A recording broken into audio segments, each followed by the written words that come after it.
like to do gymnastics a lot. My whole team got first all the competitions. She was always upside down, doing cartwheels, and we just put her in, a little rec class program, and she took off. Level up in gymnastics.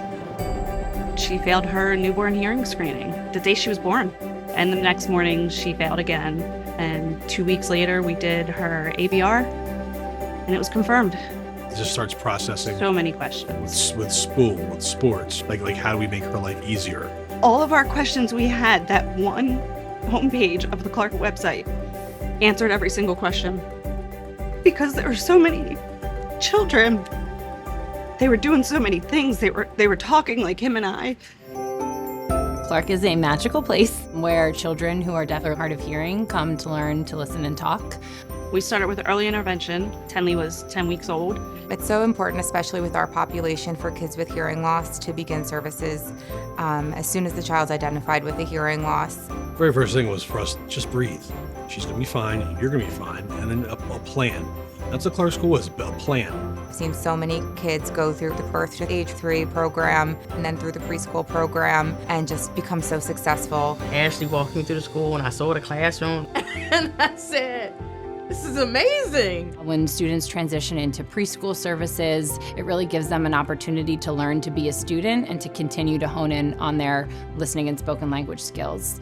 I think the classroom experience for him, the biggest impact is probably being around other kids that also have like hearing aids and the cochlear implant. I think that's really helped him because he wouldn't even wear the hearing aids before. It's just been a tremendous change in him, like night and day, where his development and his learning has really taken off to another level. It's also important that we continue to work with those students as they transition into mainstream because their needs change. A lot of times students might go from being, in a school where everybody else is deaf to being maybe the only student there. So that takes a little bit of getting used to.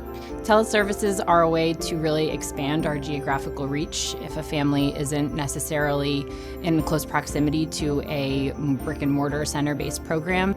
It's different yet the same because it's the same content, just with a different presentation.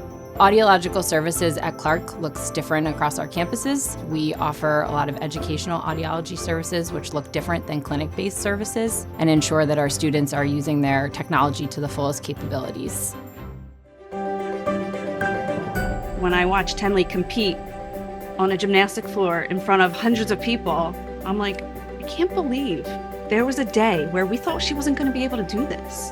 And look at her now. It's been life-saving for us and for Jonah. We want them to have access to all the possibilities that everyone else has access to. Now the possibilities are really endless. Your kid's going to be just fine because you found Clarke.